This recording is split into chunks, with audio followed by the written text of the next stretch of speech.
Friends, అహ్మదాబాద్‌లోని గుజరాత్‌లో విమానం కూలిపోయి చాలా పెద్ద ప్రమాదం చోటు చేసుకుంది. 243 మంది ఫ్లైట్‌లో ఉన్నారు. అంటే ఎయిర్‌పోర్ట్ సిబ్బంది గానీ, ఎయిర్ హోస్టెస్ కానీ, పైలట్స్ కానీ, ప్యాసింజర్స్ గానీ ఎవరైనా సరే. దానిలో ఒకే ఒక్కడు మృత్యుంజయుడిగా బయటపడ్డాడు. అది మనందరికీ తెలిసిన విషయమే. అతని పేరు రమేష్ విశ్వాస్ కుమార్. అయితే ఆయన ఒక ఐఎఫ్ఎస్ ఆఫీసర్ అట. అయితే ఆయన ఎమర్జెన్సీ డోర్ దగ్గర కూర్చోవటం వల్ల ఆయనకు ఇమ్మీడియట్ గా డోర్ ఓపెన్ అవ్వటము, అక్కడి నుంచి బయటపడటము జరిగింది.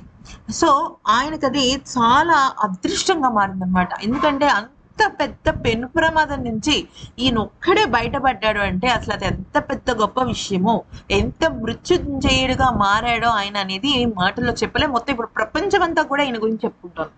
అయితే ఆయన బయటపడిన తర్వాత మొహం నిండా గాయాలతో అలా నడుచుకుంటూ వస్తున్నాడు అనమాట.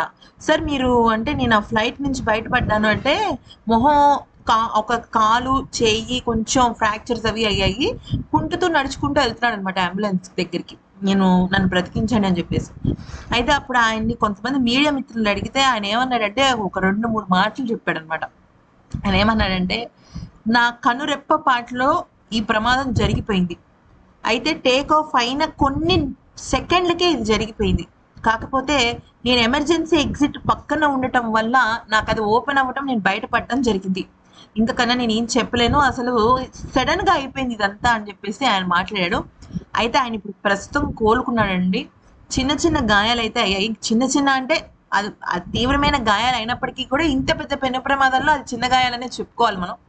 ఆయన తొందరలోనే ట్రీట్మెంట్‌కి దిక్కున్నారు. అయితే మోదీ గారు గాని, అమిత్ షా గారు వచ్చినప్పుడు ఆయన ఏం చెప్పాడంటే, సార్ నేను ఎలా బయటపడ్డాననేది నాకు మాత్రమే తెలుసండి. ఒక కన్ను రెప్ప పాటుగా నన్నెవరో తోసినట్టు బయటికి నేనెళ్ళిపోయాను. అది ఎమర్జెన్సీ ఎగ్జిట్ పక్కన ఉండడం నాకు అదృష్టమైంది. అంటే అప్పుడు అమిత్ షా గారు కూడా అన్నారనమాట. మీరొక మృత్యుంజయుడు.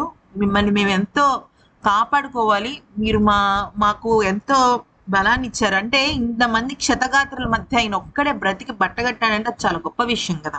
అది జరిగిన విషయం.